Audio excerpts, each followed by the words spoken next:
Hi friends, Josh from the Narrate team here. This weekend we held our annual Calling All Owners gatherings. Adam talked about the difference between members and owners within an organization and shared examples of ownership from the text.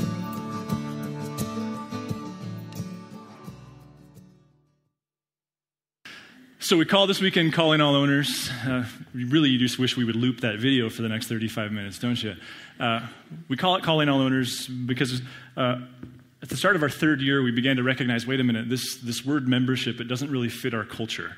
Having experimented with more traditional understandings of membership, and listen, it wasn't an attempt to offer broad, sweeping criticisms of membership everywhere.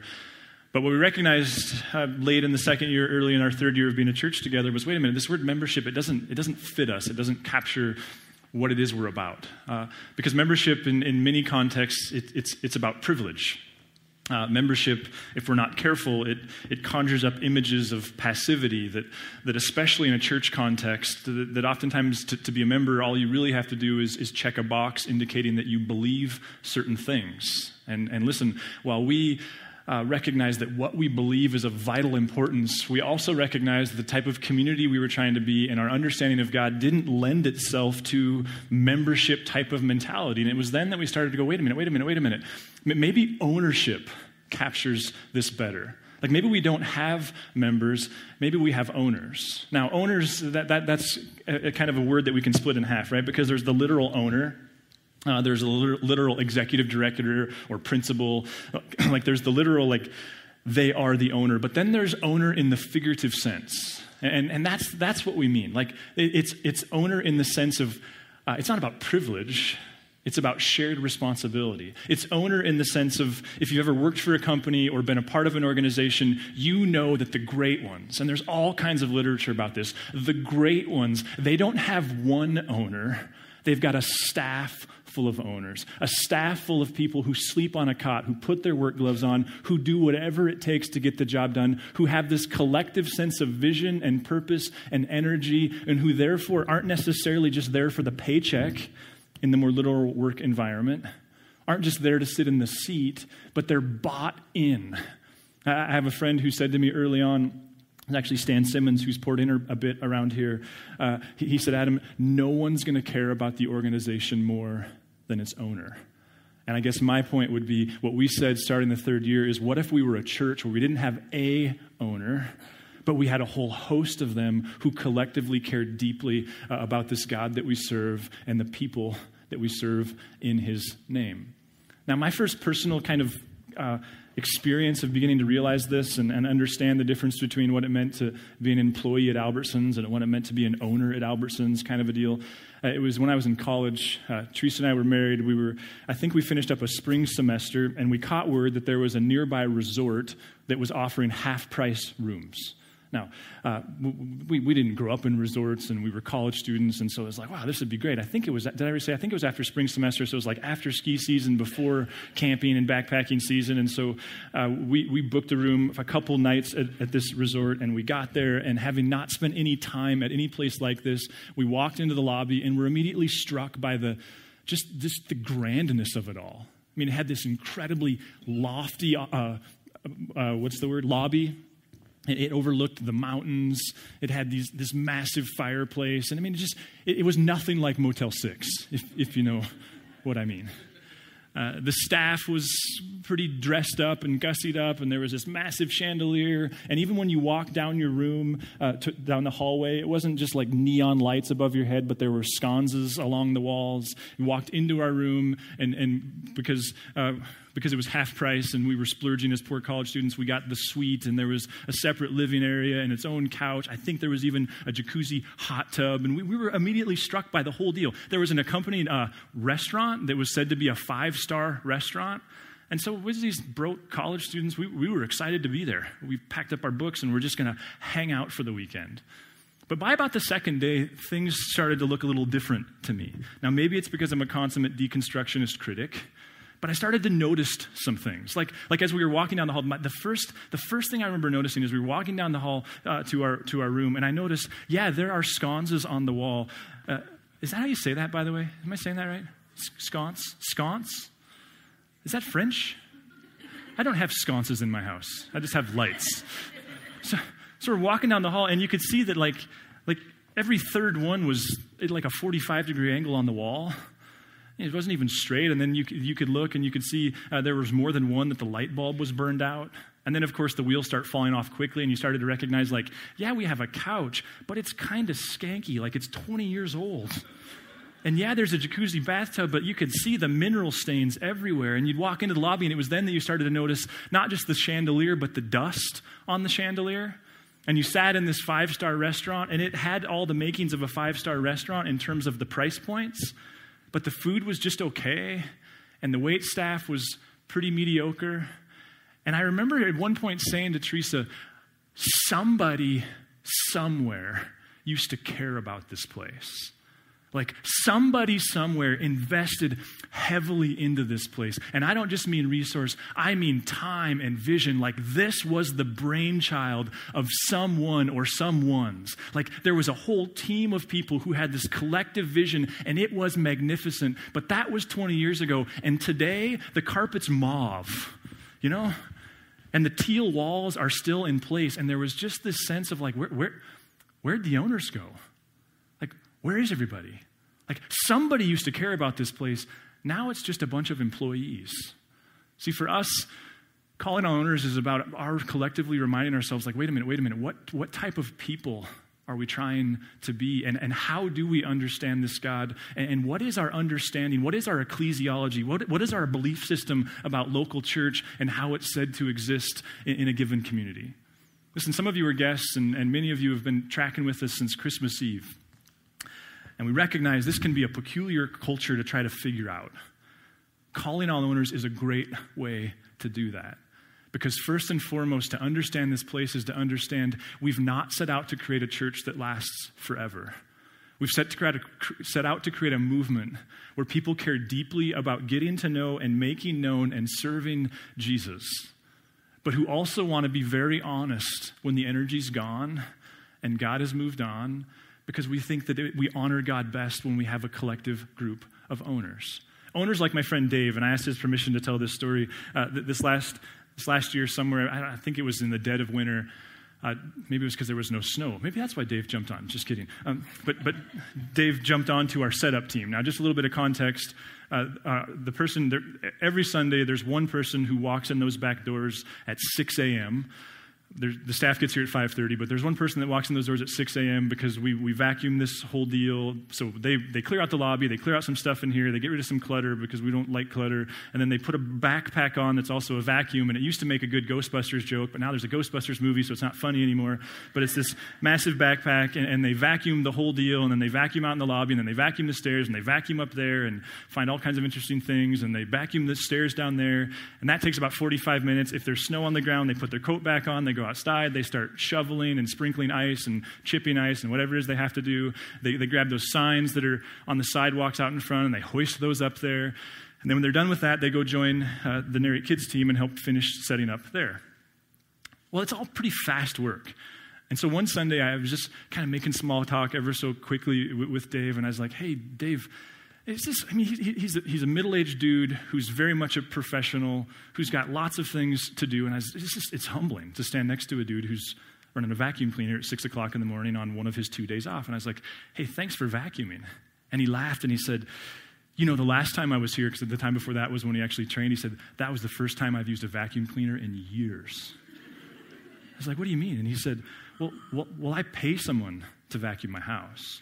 Like, I have for years. Like, I've paid a housekeeper to come vacuum my house. And, of course, the same dots that are connecting for you right now are what we're connecting for me. Like, wait a minute. So you pay someone to vacuum your house, and you're here in the middle of ski season at 6 a.m. vacuuming this place. See, that's what we mean by owners. Just to put it in context, on any given Sunday, here's what it takes to pull off gatherings. It takes 6 people getting here at 5:30. Now, that's an impossible ask, so we hire all of them. And it's a great gut check. I was just telling someone this week, what I love about getting here at 5 a.m. is 4:30 in the morning when my alarm clock goes off. That's a great gut check, because guess what? I'll know when I'm done. I'll know if I'm doing this just out of routine, because guess what? 4:30 a.m. will suddenly be a lot less welcoming. I love that. And we've seen that happen in seasons and totally get that. So it takes 6 people getting here at 5:30. It takes another person like Dave getting here at 6. It takes one person brewing coffee at 6:30, though we're starting to understand maybe that needs to happen at 6. It takes 2 people setting up Narrate Kids Spaces at 7 a.m. It takes the band getting here early enough to be rehearsing by 7 a.m. It takes 3 people in the tech booth working and ready to go by 7 a.m. And then we're just talking 8:30 service. It takes one person greeting out front. We prefer no kisses and hugs. But there has been conversations lately about whether or not that would be better. I'm voting for no, just so you know. It takes 2 people hosting in the lobby. It takes 3 people ushering. It takes 3 people serving babies in the nursery. It takes 3 people teaching preschool and kindergarten. It takes 2 people teaching 1st through 3rd graders. It takes 2 people teaching 4th and 5th graders. Times 3. Because there's 2 more gatherings after that. And then to get out of here, so we get 2 hours, really 3 hours, 5:30 to 8:30 to be ready. We have an hour to be completely gone in our cars on the couch watching the Broncos. It takes 20 people from 12:30 to 1:30 to get us out of this place because we want to leave it better than we found it. That's a lot of people. And that's exactly what we mean by owners. People who have jobs, people like yourselves who this is one of 2 days off, people who don't like to get up early, but somehow collectively have the vision for it to such an extent that they go, yeah, I'll do that. You know, there's another way to say it, and I think I like this one more. It's simply to say, go ahead to that next slide, a party's more fun when you have a job. Right? Like, I know that's not all of you. Like, some of you are obnoxious extroverts, and you can have fun without a job. That was supposed to be a joke. But right, like, a job is more fun, or a party is more fun when you have a job. And I think that's collectively the way we're exploring what it means to be a church together. Now, recently I bumped into this and how this really theology unfolds within the Jewish context. See, after God brought Israel out of Egypt, you know, they had the whole swimming experience, and we kind of talked about that last week. They get to Mount Sinai, and Moses and the people of Israel, they have this magnificent, like literal mountaintop experience with God, where it is absolutely undeniable, apparently to them in that time, that this God exists and is on their team and is present. Moses is up there, and his hair is standing straight up, and the people are down below, and there's this cloud, and there's all this pomp and circumstance. Moses eventually comes down from the mountain. He's got these 2 stone tablets. I mean, there's a lot going on there. And the people are struck by the literal awesomeness of God. But you know what happens after that? Well, December 26th happens. Right? Like, January 2nd happens. They're very quickly reminded that the mundane is what's normal. It's the everyday that's the vast majority of our lives. And there's this collective sense of, okay, so did this God want to meet with us? Or does he want to meet with us continually? Like, was that just this thing like high school camp? Or is this God really wanting to be present throughout? So this God has an idea. And he says, tell you what, you know those things you live in, those tent things? Why don't you build me one? And here's some instructions as to what it should look like and how you should go about that. But I tell you what, why don't you put it right in the middle of your tents? And that cloud that you've been following, I'm just going to park it right over top of that sanctuary. And some call it a tabernacle, some call it a sanctuary. And it'll just be in your presence. Now, there's a few important distinctions that come up very quickly, and John Goldingay is helping me see some of these things, who's a theologian at Fuller. See, the tabernacle was God's idea. The temple was David's idea. Like, the tabernacle was in the middle, in the midst, made of the same substance of their houses. The temple was on the highest point of the city, made of materials and goods that were altogether separate from the people. The tabernacle was mobile. In fact, they weren't even ever supposed to take the poles out of the ark, because the idea was your life moves fast and I'll move with you. The temple was static. It was there. It was going nowhere. You had to come to the temple. The sanctuary, the tabernacle, it went with you. This God wants to meet with you. But listen, there is a catch. This God is also after owners. Listen to Exodus 25. The Lord said to Moses, "Tell the Israelites to bring me an offering. You are to receive the offering for me from everyone whose heart prompts them." Notice, first of all, it's voluntary. This isn't like a manipulate them. This is just tell them if they want to meet with this God and if they want to be a part of this, tell them to bring their gifts. And then listen to this. These are the offerings you are to receive from them: gold, silver, and bronze, blue, purple, and scarlet yarn, and fine linen, goat hair, ram skins dyed red, and another type of durable leather, acacia wood, olive oil for the light, spices for the anointing oil and for the fragrant incense, and onyx stones and other gems to be mounted on the ephod and breastplate. Then have them make a sanctuary for me, and I will dwell among them. See, there's a catch. This God wants to meet with them, but the whole thing is predicated upon their generosity. This God goes, let's set up camp. Let's put the divine on display, but the whole thing is predicated upon the people buying into it to the extent that it costs them something. Or to say it another way, a party's more fun when you have a job. Paul picks this thread up in 1 Corinthians 12, and at the risk of hearing it so much that you don't hear it, just stick with me here for just a moment. In 1 Corinthians 12, Paul is speaking to a people who know full well what it means to have temple and what it means to have priests and what it means to have this massive dissidence between the priests and the constituent parts. He knows pomp and circumstance and religiosity and temple worship. He knows the separateness of the priesthood. And this Paul, he understands his God completely different. Listen to this. Starting in verse 12. Just as a body, though one, has many parts, but all its many parts form one body, so it is with Christ. For we were all baptized by one Spirit so as to form one body, whether Jews or Gentiles, slave or free, and we were all given the one Spirit to drink. Even so, the body is not made up of one part, but of many. Now, if the foot should say, because I'm not a hand, I do not belong to the body, it would not for that reason stop being part of the body. And if the ear should say, because I'm not an eye, I do not belong to the body, it would not for that reason stop being part of the body.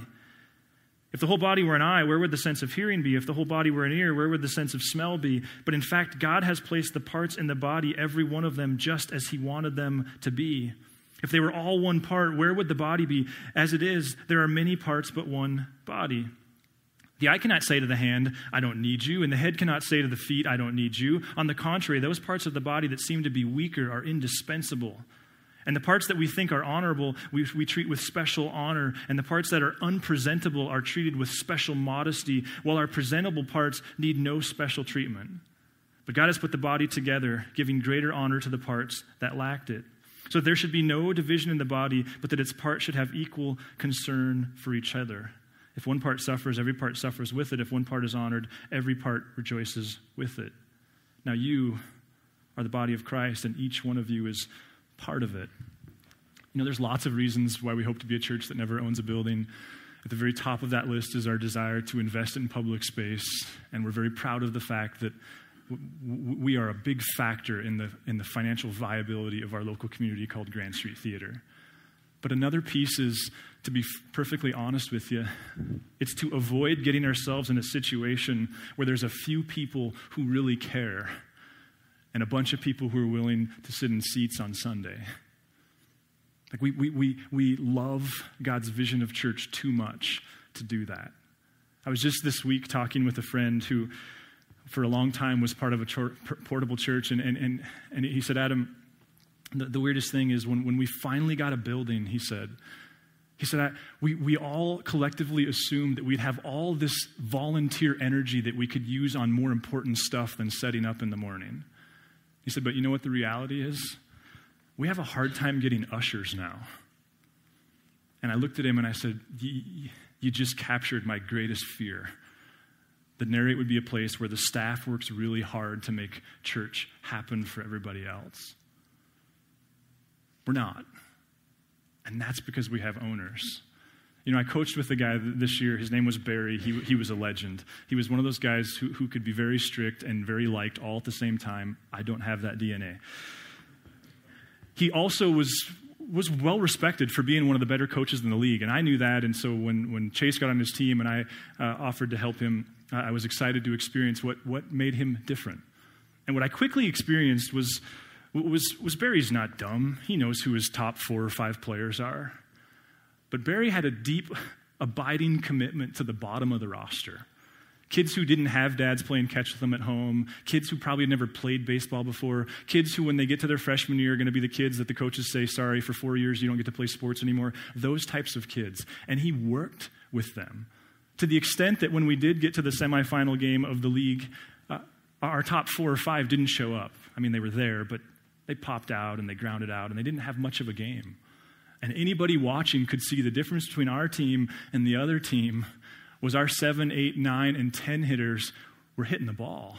And we won the semifinal game because of a kid earlier in the year that you kind of went like, in fact, he was the kid that earlier in the season, Barry said to this kid, his name wasn't John, but I'll just say John, hey, John, are you excited to get home? And John's like, no, why? And he said, because you're already halfway there. Scoot up to the plate. Like that same kid put the ball in play in a semifinal game. But here I think was Barry's secret. After the game was over, the other team was long gone for 20 minutes before our kids left the dugout. He would sit them down on the bench, each one, and it was this like, don't talk or you're kicked off the team. That's what he would say. So he had this kind of vibe to him. And he'd walk up to the first kid on the bench, and he'd say, hey, Logan, man, you took some good swings today. Way to go. You're going to hit the ball next time. And then he taught us all 2 claps. And he'd literally do this. He'd go, hey, Gabe, man, that was an incredible play you made at third base. I can't believe you made that play. Like, you wouldn't have made that play 2 weeks ago. Way to go, Gabe. The whole team. All 11 kids. There's teams that have their stars, and there's teams that are teams. And there's no way that myself or the staff can do justice by simply saying, we're so thrilled and honored to be a part of a team. Thank you for that. I tried to figure out if I could give you all a game ball this morning, but it turns out baseballs are $4 a piece, and so we didn't do that. You know, there's another question that Calling All Owners allows us to ask, and it's this question, how do I connect? And they're all very related, especially if you've been trying to understand this culture, and especially if you come from a different church. You quickly recognize that we're a culture that tends to stare at our shoes and be the first ones in the door and the last ones out, and it's hard to connect. Here's a confession. Our strategy is very intentional and imperfect. It's intentionally imperfect because our collective bias, and we all have them, you have them, I have them, we all think ours are right because we'd get new ones if they weren't, if we didn't, right? The bias that drives this place, and yeah, I suppose it comes in large part from me, but there is buy-in, is that a party's more fun if you have a job. The bias that drives this place is if you start with friendship as the goal, you end up with a bunch of self-absorbed people who never serve anyone else. But if you start with something bigger than friendship, if you start with a vision for putting the divine on display, if you start with a vision for serving people and making other people more important than yourself, then guess what? You figure out that's pretty hard. And friendships form from that. See, if you start with friendship as the goal, you'll never get to mission. But if you start with a vision, with a mission, with a purpose, then you'll get to friendship. I remember years ago, one of my favorite thinkers, Rob Bell, saying, sometimes church people are just constantly arguing because they're not engaged in a battle that really matters. So grateful of a culture that goes like, hey, yeah, there's things we can get better at, but it's not a complaining culture. And this comes from Jesus. Now, again, we all have a bias, but what has stood out to me for a long time is the moment when Jesus called his disciples. In Matthew 4, let's just look at this. It says this, as Jesus was walking beside the Sea of Galilee with his white bathrobe and Miss America sash, he saw 2 brothers, Simon called Peter and his brother Andrew. They were casting a net into the lake, for they were fishermen. Come follow me, Jesus said, and I will send you out to fish for people. At once they left their nets and followed him. Now, you know what fishing was in the first century? A waste of time. Just kidding. Some of you were good at it. It's a waste of my time. I don't fish, I cast. You know what fishing was in the first century? It was manual labor. It was hard work. It was physically intense. You've seen the nets. It was demanding. But what stands out to me is what Jesus didn't invite them to. He didn't invite them to a life of holiness. He didn't say, hey, come follow me and you'll be holy. He didn't say, hey, come follow me and you'll know God better than you ever thought possible. That's not what he said. He said, hey, come with me and I'm going to teach you how to value people, how to serve people, how to matter in the lives of people, how to put others before yourself. Now, fast forward 3 years, and who did they become? Well, they became men, and there were women. They became a community of people who understood Jesus in ways that, let's just be honest, most of us can only wish. They became a group of people who understood the kingdom of God and the vision of God and the cost and the benefit of God more than probably any of us ever will. They became a people who were altogether different and transformed, holy. They also became a band of very tight-knit friends, like real friends. They argued and they fought and they blamed one another for things. But the evidence is there. These guys were tight. And what else did we get? Well, we got you sitting in those chairs 2,000 years later. We got purpose beyond what any of them could have imagined. See, what stands out to me in the text is Jesus doesn't say, hey, come follow me and I'll make you holy. Come follow me and I'll make you happy. Hey, come follow me and I'll make your life perfect. He says, hey, come serve me. And there will be all these byproducts that will follow. That like lots of things, the things you really want, you get best when you don't focus on them. I'm reading a book right now by a behavioral psychiatrist. And it's a hilarious book because it's a book called How to Be Miserable, and he writes it in the negative. And so his whole practice was discovered when years ago he was sitting in a therapy session and he said to this group of people who had seen it all, heard it all, done it all, he said, tell you what, there's $10 million in the middle of this table. Whoever can tell me whoever can come up with the best ideas to make themselves most miserable between 11 and 11:30 a.m. tomorrow, you get the $10 million. And these people started rattling off all the things they would do to make themselves miserable. And eventually there was this like, wait a minute. We actually know what makes us miserable. Like I would stop exercising and I would start eating cruddy and I would start thinking negative thoughts and I would complain about my mother-in-law. Like I'd start doing all that stuff. Well, he's got a chapter in there where he talks about how to connect. And because I'm biased, I'm just trolling for things that support my view. Listen to this. He says, those wanting to build a larger social network must put the goal of meeting people on a shelf and ask themselves, what else do I want in my life? They must pursue those interests in such a way that they have human contact as a side effect. They have to join clubs, take night classes, schedule outings, do volunteer work, play sports, and generally occupy a significant portion of their time plotting how to find, cultivate, and spend time with small sub-tribes within the urban crush. You only wish you could write like that, right? If they do not, many find that they can wander the streets of their neighborhoods for days and never run into anyone they know. We call ourselves a community of owners, not because we're not empathetic to the need for community in our lives, but because we think that we achieve it best when we don't make it the primary initiative. Listen, Jesus' half-brother said it this way. He said, religion that God our Father accepts as pure and faultless is this, to look after orphans and widows in their distress. Or to say it another way, if your spirituality, if your relationship with Jesus becomes all about you, you'll become cynical and bitter. The chief aim, he's saying, is keep it focused on others. Listen, I get it. You moved to town, you want to connect, you had a great church, you want to reconnect. We have purposely and unapologetically created a culture where we said, hey, come serve with us. Come pour a beer at Helena Hills for Trails. Come check an ID. Come split firewood. Come teach babies. Come hold babies on Sunday morning. Come set up at 6 a.m. I know you don't know how to vacuum. We'll teach you again. Like we've unapologetically said, come serve with us. And along the way, you might meet somebody that you care to invite over for dinner. You might meet somebody that you have enough in common with that you go casting together. Like you might meet somebody that you both like the same team. Let me just level with you. I don't, the people that I know at Narrate, who as best I can tell are connected, to a one, they've all worked the plan. They've said, let's serve Helena together. And a couple years later, they've met a few people that they actually like enough to have in their house. The rest of you, no, I'll just see them on Sunday. But a few, they'll have over once in a while.